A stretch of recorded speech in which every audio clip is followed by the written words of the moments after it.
Only a few stones actually hit me, and obviously they don't hurt. This coat has been through a war, possibly two. Pebbles are nothing. It's built for grenades. So Mida says, not only do I detect fact and a bit of humour in here, but I was wondering whether this is a metaphor for being a feminist. The small obstacles are something we blow away. We've got bigger fish to fry. So that's a quote from How to Be a Woman, and it's the opening chapter where I'm describing the worst birthday anyone's ever had. It was my 13th birthday, and I was walking across some wastelands, and some boys started shouting at me, and then they started throwing stones at me. And I felt like turning around to them and saying, you know, I'm already oppressed enough simply by being a woman. You don't need to throw stones at me as well. Yes. Society is throwing enough stones at me as it is. So yeah, so no, it is very much a metaphor. But you know, within that metaphor there, cunningly, and I'm making this up as I go along because I haven't thought about it, feminism is the coat that you're wearing. You know, in that thing I was wearing a huge army coat of my dad's that had been through several wars. And that's what feminism is. It's the coat that will protect you. It has been through several wars. However many problems there may be being a woman or a girl now, compared to the problems that we had 100 years ago, 150 years ago, you know, we are definitely, there's no better time in history to be a woman than now. We're not getting burnt at the stake anymore. Hair products have improved immeasurably, so frizzy hair need not be a problem. You know, we have Benedict Cumberbatch's face. You know, things are definitely getting better. Things are improving. Yes. For sure. No, I think that's so true. I think feminism and the feminist movement and finding a community of women through feminism and all of these things have sort of like, it feels like have been creating this force field around me which has been sort of insulating me from all sorts of cold weather sexism and patriarchy. So I totally relate. Well, it's that saying, isn't it, kind of like standing on the shoulders of giants. Yes. And I say I'm standing on the shoulders of aunts. Yes. Because that's who they are. All these women that came before that have done these things, all the little laws that they brought in, you know, all the marches that they went on have incrementally made my life better. You would not be sitting there and I would not be sitting here if it wasn't for probably 20 women who went out there and changed things. But that's the beautiful thing, that's, you know, one person can change things for millions of people. One person can alter the future, and everything that I write, the idea of writing my manifesto was everyone, I genuinely believe everyone has one idea, however tiny, that could change the world. And we need all those little ideas. That's the only way the world changes, is by everybody who has that idea making sure that we have a society that is structured so that if you have a great idea, it can be heard by the right people and can be put into action. That's the idea of democracy.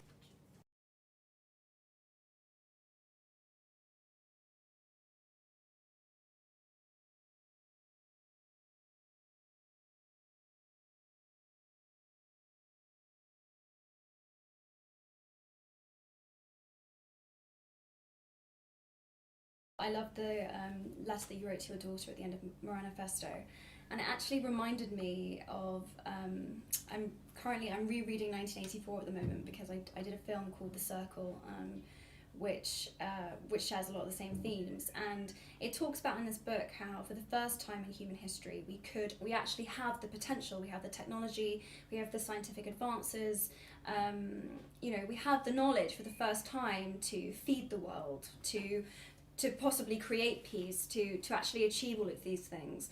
But for the first time in human history, we don't believe that it's possible, that humanity will allow us to do that. We don't believe in the innate goodness of humans to achieve this anymore. There's this kind of disillusionment which has followed the Enlightenment. There's this lack of hope that we can actually get this done anymore. And it's so ironic and tragic that it really would be the first moment we would actually be able to do it. And there's been all these times in history when we were writing books about utopias and we were imagining all of these wonderful societies and whatever else, and now all we do is we make movies about dystopias and about the world ending and apocalypse and, you know, everything just crumbling around us. And I thought that was really interesting, and I loved that Moran Manifesto was just full of hope and just the idea that this is absolutely possible. You don't need to watch the news every night.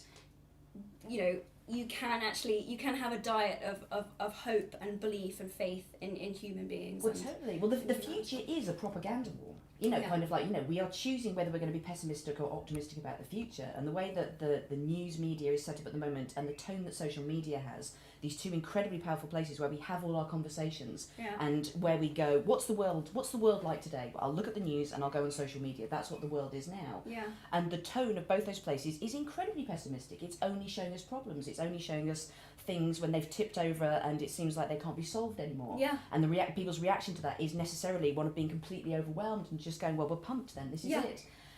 But that's where you realise that, like, you know, on a day-to-day basis, one of the greatest things that you can do to the continuation of our species and making the world a better place is to be optimistic. Yeah. Is to not believe in that. Because, you know, if we all thought that everything was going to get better, then things would get better. Yeah. But, you know, if at the point where you just become, oh no, it's just too exhausting, I can't do anything about It's it, not going to make a difference. that is where we lose the war. So there's a brilliant lyric by the band The Divine Comedy that fate doesn't hang on a wrong or right choice. Fate just depends on the tone of your voice. And that is so key, because, you know, if you make mistakes in your life, you know, the decisions that you make won't ruin your life, but if your tone all the way through is of of unhappiness or anger, or if you're an unpleasant person, that will dictate your life. Totally. And it's the same with our species. We can make all these mistakes, but if our general tone is one of, we're together in this, we're going to make things better, then that is what will happen.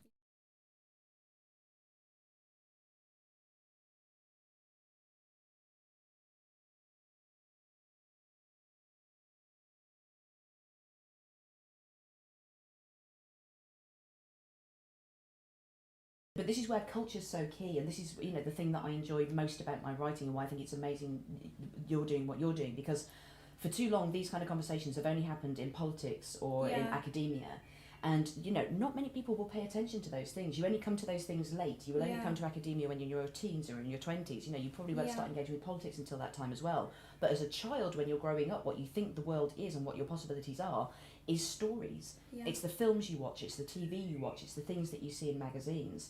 And that's why making sure that you have as many different stories as possible and as many different people represented in these things are key. Like, one of the big examples that I give in the books is, when I was growing up, the worst thing you could say to a boy in the playground is, you're a gaylord, you know, you're a queer. Like, kind of, that was, they were destroyed. Like, you know, you know, to say that someone was gay, that was the end of their life.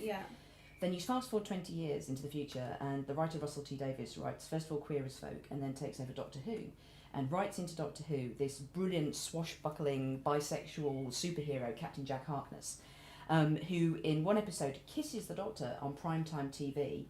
And not only are there no letters of complaint to the BBC about this, but when I go to my daughter's school on Monday morning, there are boys in the playground fighting to play this bisexual character. Because we've now got a story, we've now got a character, like, you know, instead of just it being the word gay, we've got this hero that everybody wants to be. And I can draw a direct line between that show and that character, and them passing the Equal Marriage Act in this country. Because when you've got children in a playground who are fine with bisexuality and see all love as equal, you know, their fathers and grandfathers are in Parliament, can't go, well, we don't believe in this. You know, your children have shamed you. Culture is there to show you possible futures. And again, that's why it's so important to make sure that you've got all these different voices. And particularly, you know, if you possibly can, to tell an optimistic story, show us a better future. Show us something, show me amazing people do amazing things.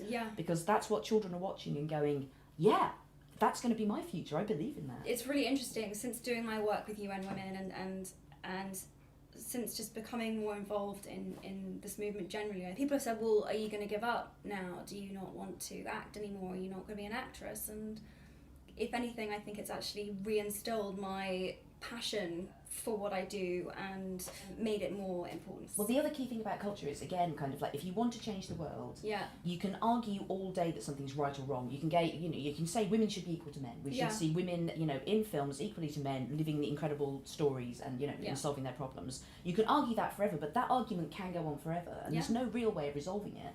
Or you can make the right thing cool. Yeah. And you can just simply show me an amazing woman. Yeah. Like that, and that's what culture does time and time again. It doesn't argue. You know, David Bowie could have spent, you know, all of his life writing academic treatises and lobbying Parliament, going, you know, bisexuality and gay men who are pretending to be aliens should be accepted in society.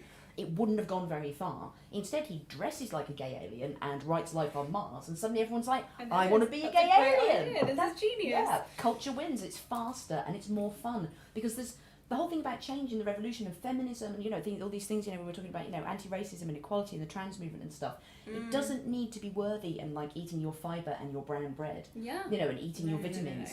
the future should be fun, a more inclusive future where people are free to love and are not scared. Awesome and cool. Should be amazing. That should be a party you want to join. We shouldn't be having to go, this will be the right thing to do. We should just be going, this is where you want to be, man.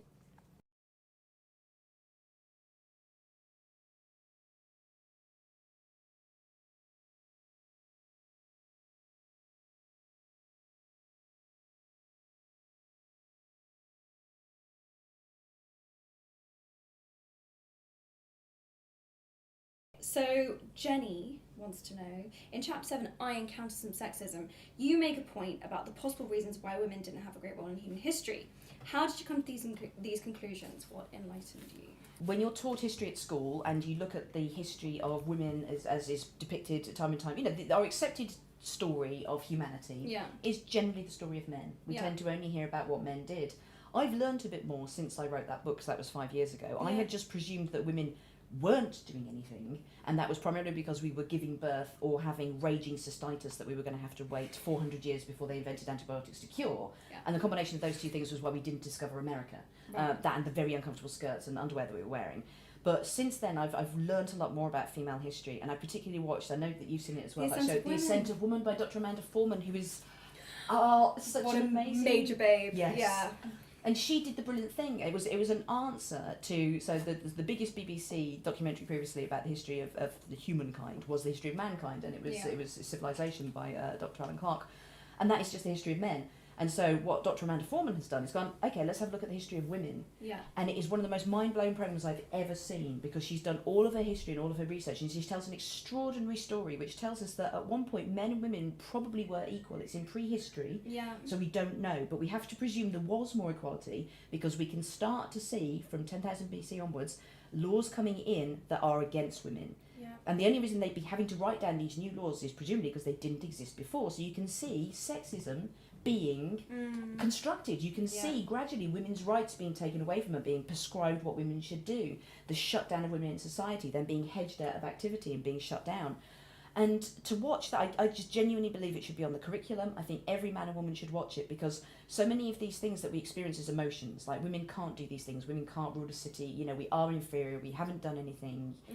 Once you watch that show, it's like, no, we were trying all the time. Because the other great thing she does, even though she's showing you all the ways that women were shut down, she's showing you time and time again these women that flourished, these women that did educate themselves, these women that did rule, these women that did try and change things, these women who did try to connect with each other.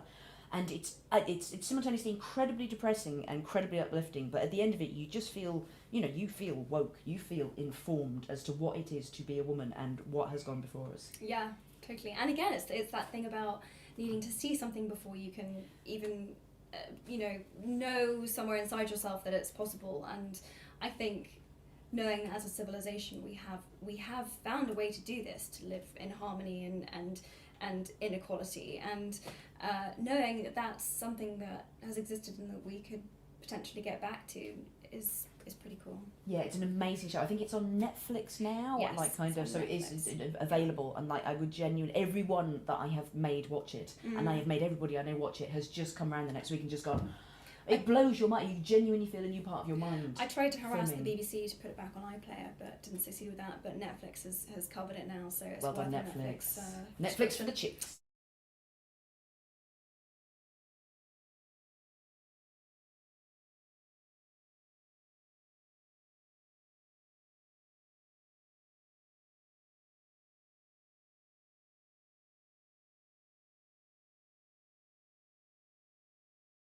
Celeste wants to know, I thought her argument that many religions were created in a time where women were considered second-class citizens was very important, and wonder what a religion made by women would look like in her mind. Well, this is the great thing, kind of one of the things that I'm working on now is trying to, sort of for one of the next books I'm going to write is imagining that. I mean, because this is a three-parter, isn't it? No?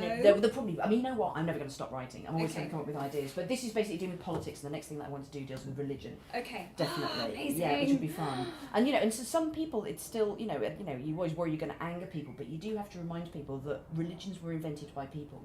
Some people haven't thought of that, but these things were invented. So all these things that are, religious rights that, we think must happen. Things that, when you talk about FGM and people are going, it's a custom. Yeah. It's like, so it was invented by someone. Yeah. So it can be uninvented by someone. You Yeah. have to remember that these are things that we have invented. And, you know, when you look at so much of, you know, what's in religion, you know, it's almost like a little kind of, you know, how to survive guidebook. You know, when it's things like, you know, don't eat pork and shellfish. That's because they lived in a hot place and those were the things that went off quickest. And, you know, that, that would kill you. You would get food poisoning.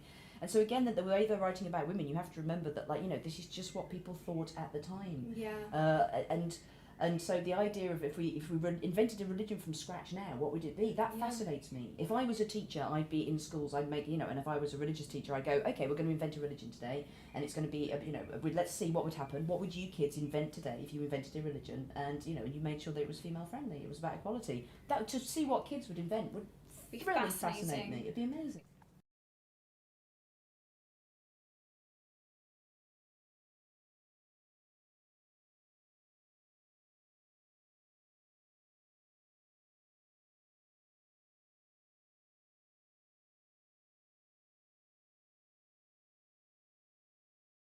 Charlie wants to know, why do you think so many parts of the world, including our own, are so scared of making long-lasting decisions regarding gender equality? What are they afraid of? Well, I mean, that's down to the political system, isn't it? Which is it's a bit unfortunate because people are only, you know, you only have government terms for 4 years. Yeah. And you do get a lot of people who don't really feel politics in their blood, but they're just kind of like, well, that's a career that I could do for 10 years. I could have done anything. I'll go into politics for 10 years, and then they go on to work for other companies or other consultancies. Yeah.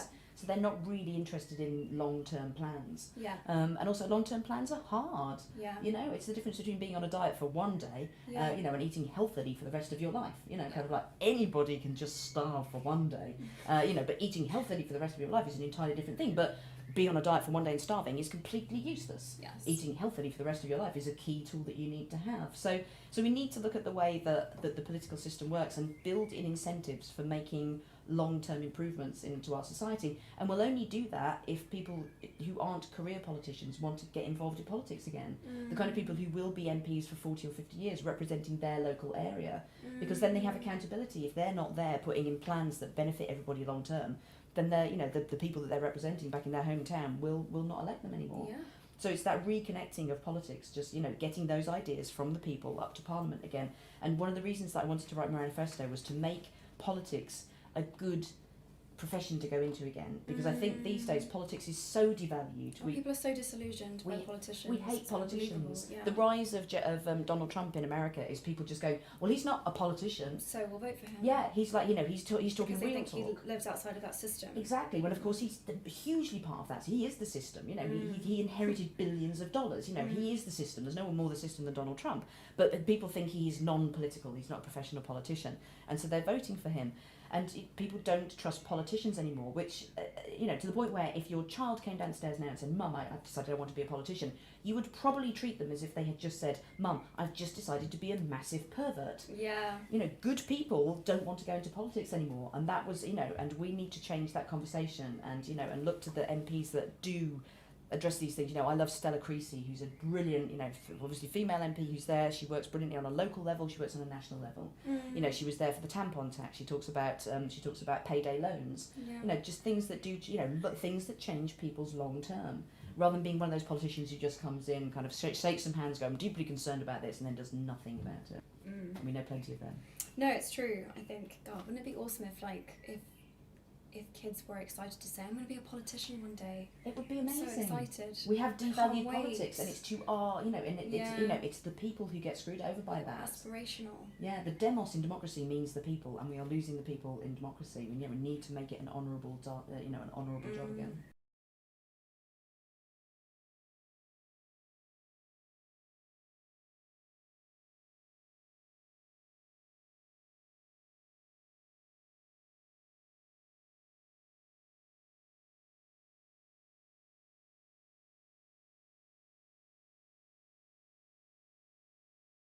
I want to ask one of my questions now. Yeah. So, for feminists, the area of everything from porn to stripping to prostitution is often sort of lumped into one category or sort of perceived in the same way as sort of one big problem, and I'm really interested that you have very different views on each individual topic. Yes. So you have a very different view on stripping from what you do on porn, from what you do on sex work, from what you do, and I found that really interesting and really specific, and I just wondered if you could talk about how you see all of those things and why you see them so distinctly and separately. Well, you're so right that the big problem is that like they do all get lumped together. That's again because we're not used to talking about women, and also we freak out about female sexuality, and that is rooted in again history. Like kind of up until we invented contraception and antibiotics, for a woman to have sexual desire and be sexually active meant that she was A, at risk of disease, and B, risk of pregnancy. And those are things you genuinely wanted to avoid because you had a 1 in 4 chance of dying in childbirth. Diseases were completely incurable. So it was in a woman's interest to not be sexual. A chaste woman would be a safe woman. She had a better chance of living. And from a male point of view, you would want a chaste woman because you wouldn't want to catch a disease from her. These are the simple, awful facts of history. Obviously everything's changed now. Women can have sex without getting pregnant. We can cure these diseases. So if we look at all these things now, something like sex work. If we invented sex work now, we would not have the attitudes to it that we have, because ours are rooted in a time of fear and disease, and a time when a sexual woman was seen as a bad woman. You were either a whore or a virgin. Right. My view, and I'm still flexible on this. I'm still learning about it, but my view on sex work is that we all these intimate things that we are happy to exchange money for. We will pay people to look after our dying people. We'll pay people to look after our newborn babies. You can pay someone to bleach your bumhole from brown to pink if you so desire. We are unashamed of all of these things, and yet this one thing, sex work, we sort of go, no, that has to be completely special. We just need to make those women safe now. Yeah. We can talk later and untangle this huge thing of centuries of us being screwed up about sex. But as things are at the moment, we leave women who do sex work to be in dangerous places. We put them on the edges of towns like sacrificial victims that are left on the edges of town. They're the bad girls that are allowed to be killed. So we need to make sure those women are safe. That's the first thing we do. We make sure that they can work in brothels, that they are known to the police. So if they have any problem, they can go to the police. If they've been trafficked, they can say, I've been brought into this country illegally. I'm telling you now, I need to be helped. And later on we can talk about what sex is, but right now we can't let another girl be murdered, be raped, be attacked, be scared, feel that she can't go to the authorities because what she's doing is stigmatised and not legal. But you feel very differently about porn, and you feel differently about stripping, and how do you see those as different? Well, with pornography, I mean, there's a big thing that like kind of porn is bad for women, and if you look, if you're a feminist, you shouldn't be into pornography, right. But pornography of itself is just watching some people have sex. Yeah. And we see that in classical paintings, we see it on the side of vases, we see it in scrolls from 3,000 years ago. If you walk down the street and someone's forgotten to draw their curtains, you can see it through someone's window. Yeah. And I can tell you the people at number 87, they have got it going on right now. And that's not damaging to me to see that. That's not damaging to a woman or a feminist to see some people having, some consensual sex. Yeah. What we're talking about in pornography is the pornography industry and the ideas and aesthetic that it has. Right. If all you're seeing in it, there's a kind of monoculture of pornography at the moment. Like 90% of the sex that you will see in pornography on the internet will be a man will come in, a woman will be sitting there, he'll like go jigga jigga jigga on her tits for 30 seconds, and then jigga jigga jigga the tits, then he'll probably go like 3 times in the general vagina area. And you're feeling like kind of, if you found my clitoris, if it's there, I'll give you the money myself. You are 3.5 inches out. There's no pleasure going on there. That's not even happening. Then he'll get on top of her and do her on top. Then he'll turn her over and do her from behind. Then he'll do some anal sex, and then he'll spaff on her face. And job's done in like 4.5 minutes, which is the average time of a wank, a male wank. Right. And you're like, well, if that's all I'm seeing, and that's where children are getting their sex education, that's not sex. Yeah. That's pornography, and one very specific vision of what sex should be. Yeah. One very specific that doesn't address the multitudes of all the different things that we want to do. And the key thing is that if I'm watching some pornography, that's just some sex. There's no great scripts. We're not going to see some incredible CGI. There's no amazing monologues. It's just some sex. Yeah. And that's 2 people having sex, and if one of them palpably isn't enjoying it, then that's not great sex. We've screwed up sex at that point. Yeah. I don't see women having pleasure. I sit there looking for women. I've got a little list of times when I've seen women having a good time. It's a very small list. They're all saved on a special folder. Yeah. What you see instead, because you want to see an emotional response from a woman, is pain instead. Yeah. Slapping. I don't know when slapping became a huge part of sex. Yeah. But if I was a 13-year-old now, I would absolutely presume that in some way the sexual mechanics of either lubrication or erection involved at some point having to slap someone repeatedly on the arse. Yeah.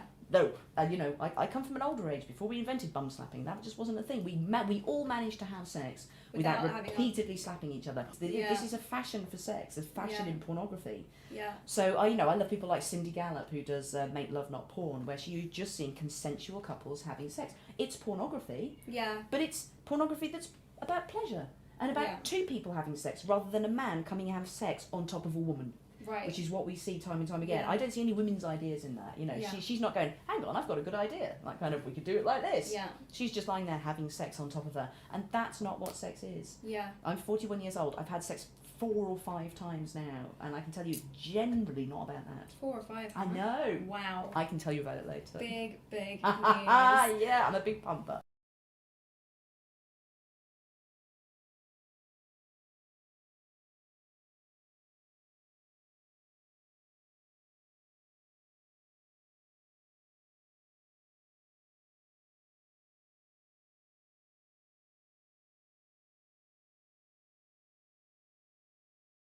Okay, Jenny wants to know, what do you think is the biggest challenge facing the feminist movement in 2016? For people who really want to do something, book clubbers, beyond reading, what are some of the concrete things you think they can do, direct action that can be taken to fight for change? I think the biggest challenge is, again, it comes back down to tone. Yeah. Feminism has become such a big hot potato. It's a hot newsworthy subject now in America, in the UK, and in parts of Europe in a way that it wasn't 10 years ago. You could not get arrested if you wanted to talk about feminism.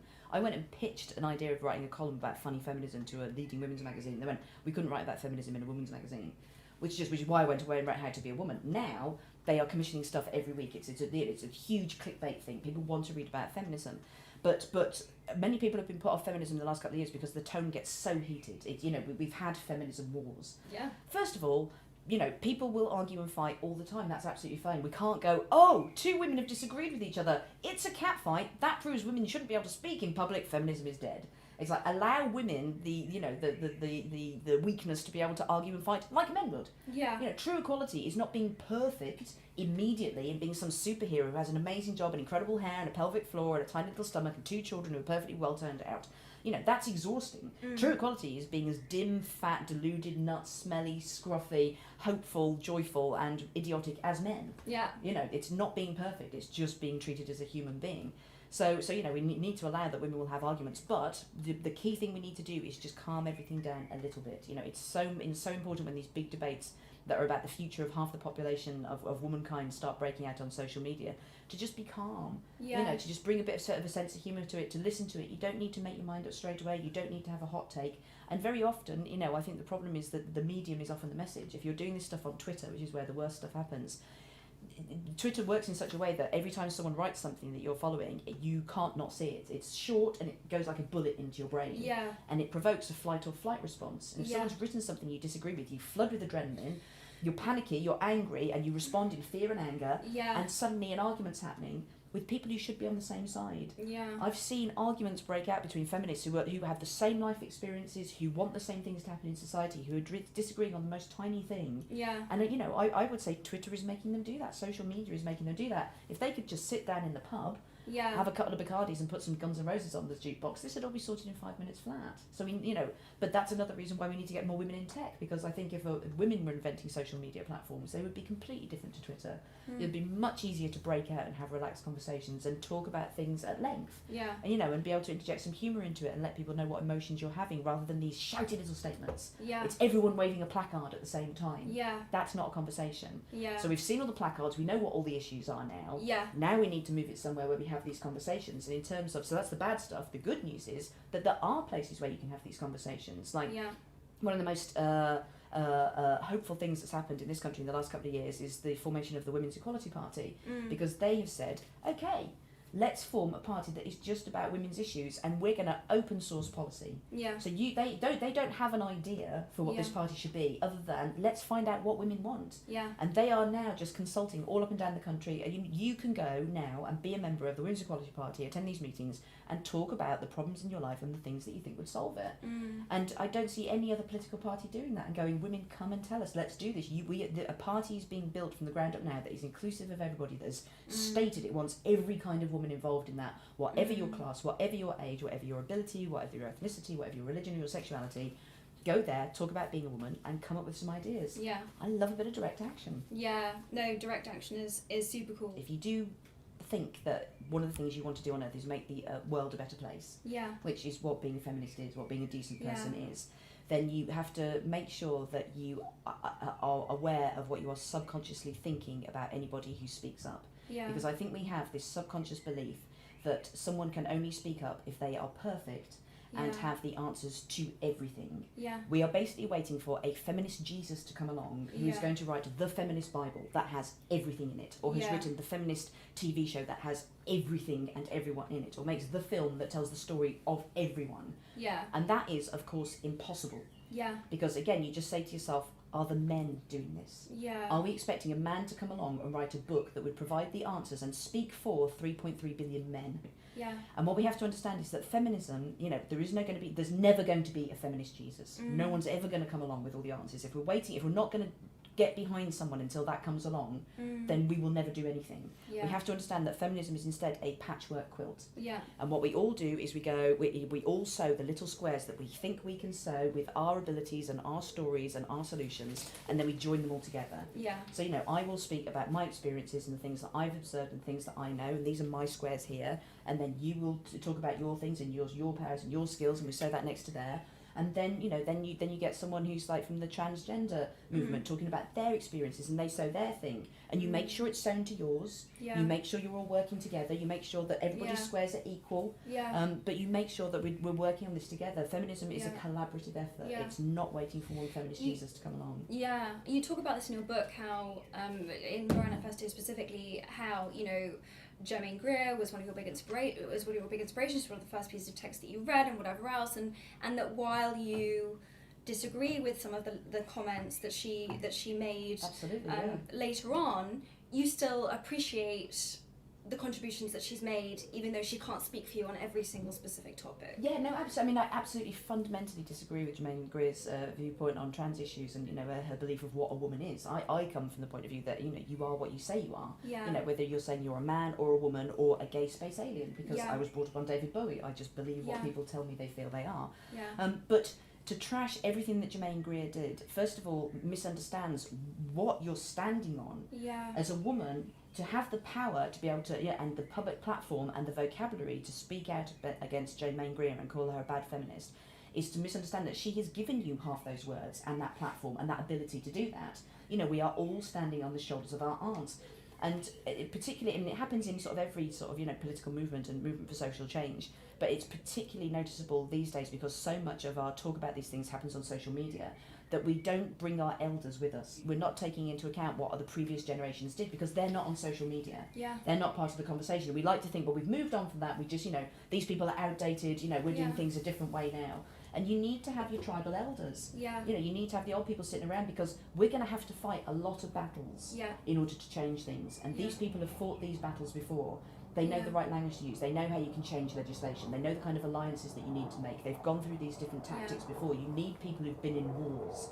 And there's some of the stuff they will say will be wholly objectionable. But to lose this massive well of wisdom and resource means that we are never going to progress past a certain point. We make ourselves weak. Yeah. Have the strength to be able to say, my heroes are flawed. Yeah. In the same way that I am flawed. In the same way that all of us are flawed. Again, if we're waiting for a perfect feminist Jesus to come along, who's never made a single mistake, we will have no one. We will continue to be disadvantaged. While the men who are like, I'm not perfect at all. I'm Jeremy Clarkson. I'm simply going to carry on making racist comments and driving my car where I want, and because I've said I don't want to make the world a better place, I'm just allowed to get away with it. Yeah. Whereas if you're a person who says, I'm trying to be a good person, and you make one mistake, then that's seen as unforgivable. You know, some Yeah. days I wish I was Jeremy Clarkson. I could just get up, say 10 absolutely, untenable, horrendous things before breakfast, and because he's essentially saying, Bagsy, no returns, Yeah.